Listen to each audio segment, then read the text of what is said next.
Alright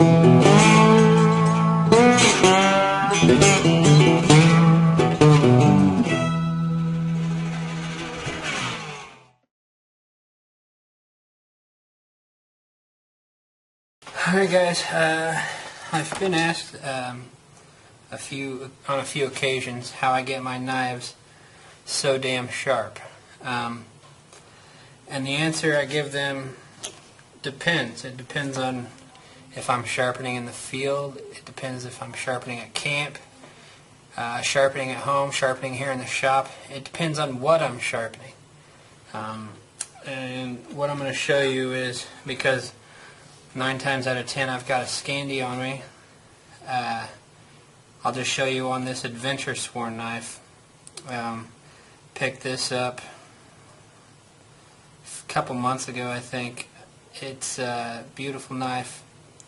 If you haven't held or used an Adventure Sworn knife, I suggest you do so. This is my second one, and they are my favorite knives. So I'll have to update that video for you guys, and I'll get more in depth on that Adventure Sworn knife. But for the purpose of this, I bought this used and didn't sharpen it when I got it, and so I don't know if we can get paper shavings. Let's see here.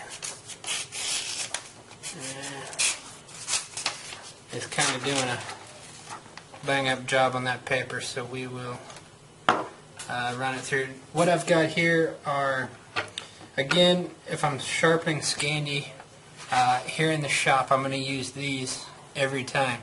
If I'm anywhere else, you guys have seen my video where I sharpen my Opie out in the field. That's what I'll use for my Scandis as well. So for the principle of this video, I'm using King Ice Bear Japanese water stones, and I think you can pick these up maybe on Amazon or something. And this is the 800. I will just start out on that because this knife looks like it needs it. I don't think it got properly sharpened. That may be why the person sold it. I don't know. So I'll just show a now, this isn't necessarily the best way or the only way. This is just how I do it. So I'm going to take the knife, lay it down. I'm going to take my finger, don't mind that nasty stitch job I did there on my finger. I'm going to roll that forward until we're touching flat against the stone here. I let these stones soak for 10 minutes or so, even up to an hour. In warm water. So I'll lay that flat, okay, and then I'll flare out, making sure that I get the curvature and the tip of my knife. Okay, so I went out that way. Some people will turn this around and come back. I don't. I just turn it same side in my right hand. Same thing. I'll lay it flat, tip it onto its edge. Okay.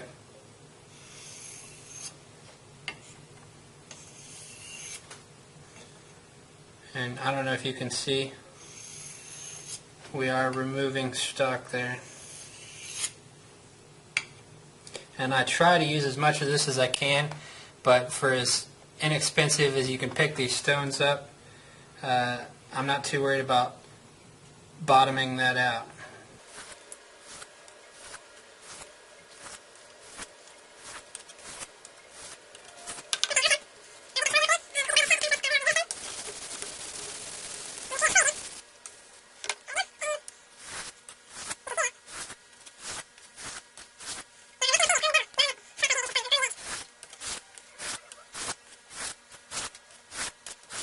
And I'm not going to go too crazy with this. This is the lowest grit stone that they have in the set, I believe.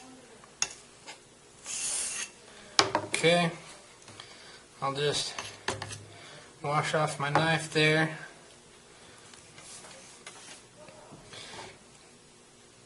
Wet that slurry some more.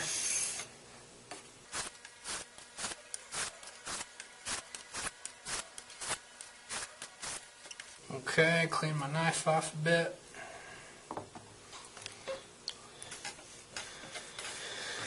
I'll go ahead and switch here. If you have nicks, burrs, if you've rolled or chipped your edge, you can keep going with this, and you can actually tip it up more than the angle to do a lot of stock removal to get rid of those chips and where you've rolled it and things, and then come back flat and reprofile that. So right now I'll just switch out my stones here.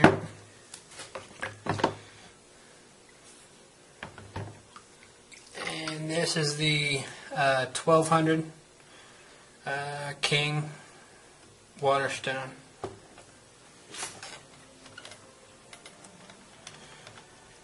Okay. Get that settled in nice. I'll just put a little more, get a little more water on there.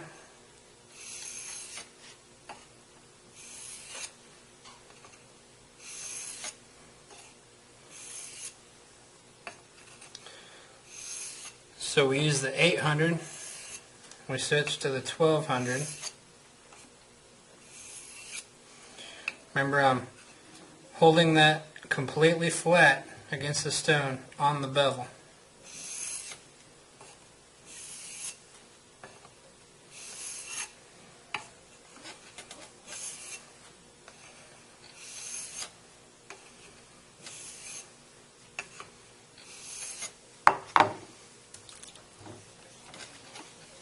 Okay, I'll bring that Nagura stone out here for you so you can see that. You don't need to have this. You can sharpen it without the Nagura stone.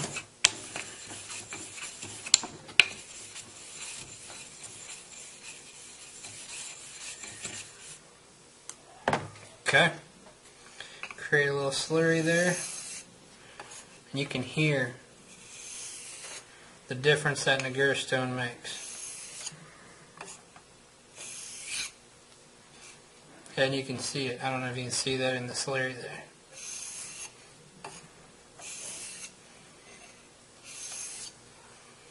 Always, when you return, before you send the blade down the stone, touch it to the spine and then flip it up. Don't come down on the blade's edge and then drive it across.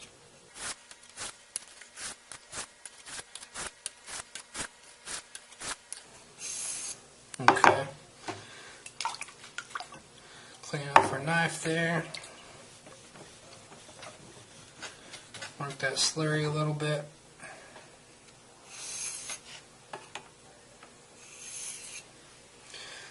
That right there is metal. That's actual metal coming off of the knife.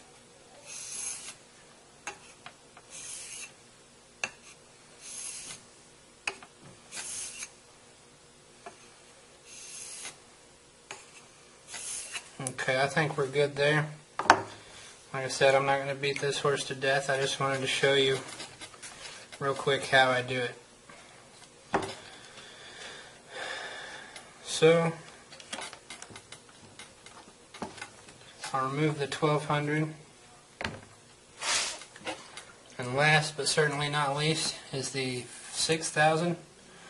I don't know, it's in Japanese back here. It doesn't have it on there, but this is the final in my stone set. I believe it's 6,000 grit stone. I think this may be the ice bear, I'm not sure. Don't worry about getting your high carbon steel knives wet. We're going to take care of those later. A lot of people panic and run out and get a stainless blade. And you don't need a stainless blade for anything at all. Okay. See that? If you listen real close, you can tell as you get finer the change when you slide across the stone.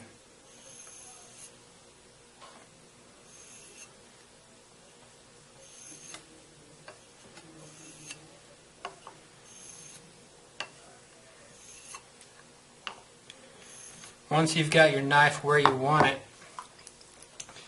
you can just come back to this stone, and at that point you're just honing your blade.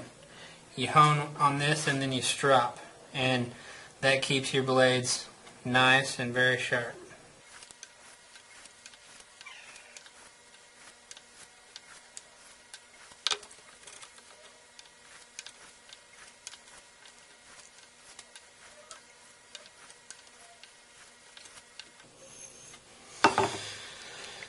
Obviously, don't do this on your wife's kitchen table with your grandmother's tablecloth. I'm down in my shop. That's where I do my leather work, knife work, axe work. It's the man cave, the leather lodge.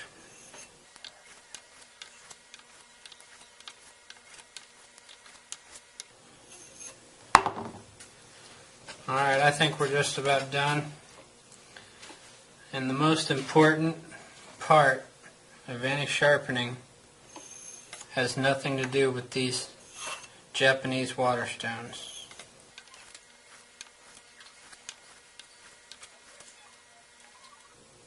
That looks good enough to me.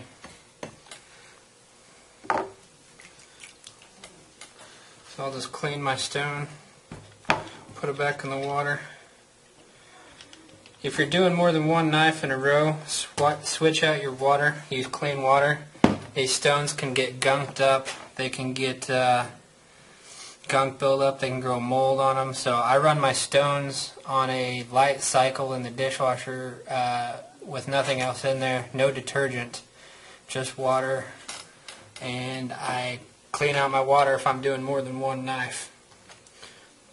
So we'll get this stuff out of the way here. I'm just gonna, here we go, take a piece of cloth here, get rid of this dude. Oh, it peed on me. Okay.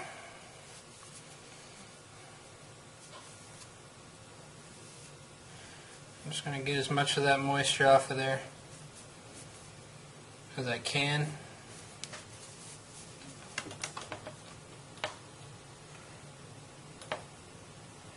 There's a place on there where someone just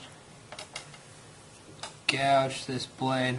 It'll take a few sharpenings probably to even that out. But that's okay, it's still sharper than all of your Essies combined. Sorry guys, I had to.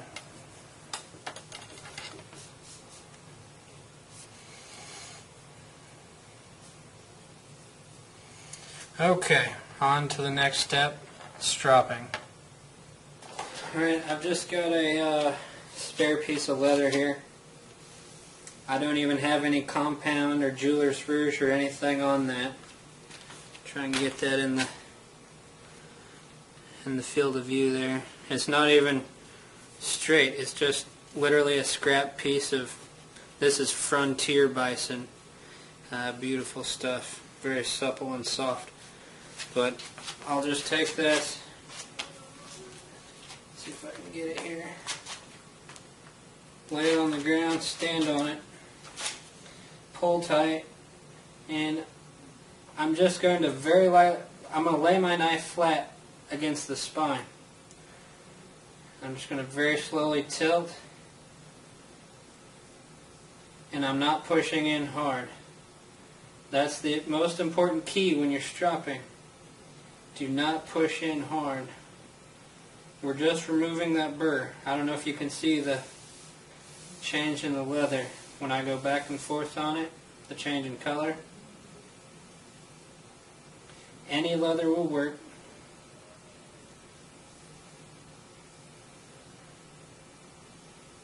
And I'll sit here and do this 100 times or 50 times. It depends on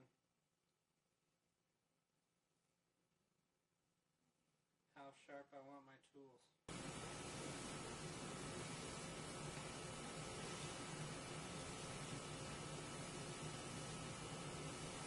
Okay. Nothing to it, guys. I'm not pushing in hard. You'll roll your edge.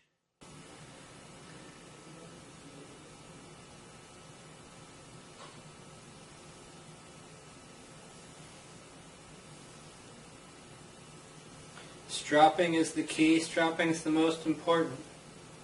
You don't have to sharpen your knife after every time you use it. Come home, give it a strop. Keep a 4-foot piece of this in your pack, in your field sharpening kit, or use the back side of your leather belt. I don't wear a leather belt. I wear a webbing belt. Okay? You can do this with your axes.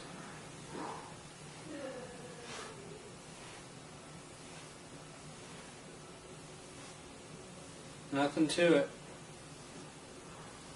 Okay. I don't know if you can see. Get the logo side on there, give Cody some props.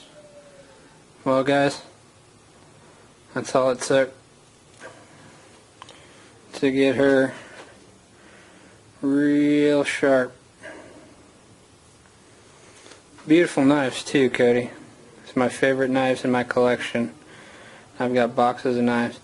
You can see where the previous owner, see if I can get that in there, right there, didn't sharpen it properly.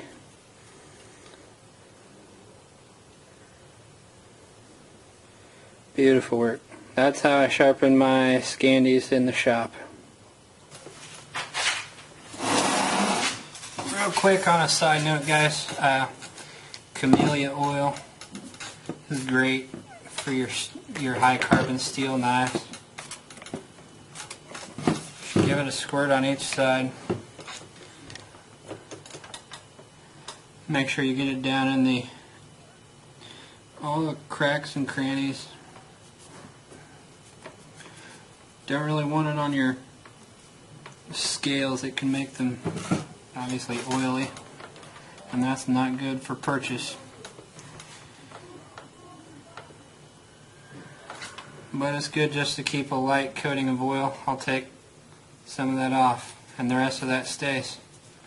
And that's how I never have rusty knives. Put it back in the sheath.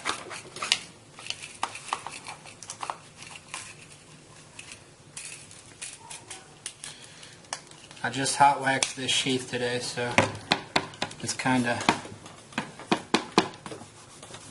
you can see that camellia oil right there.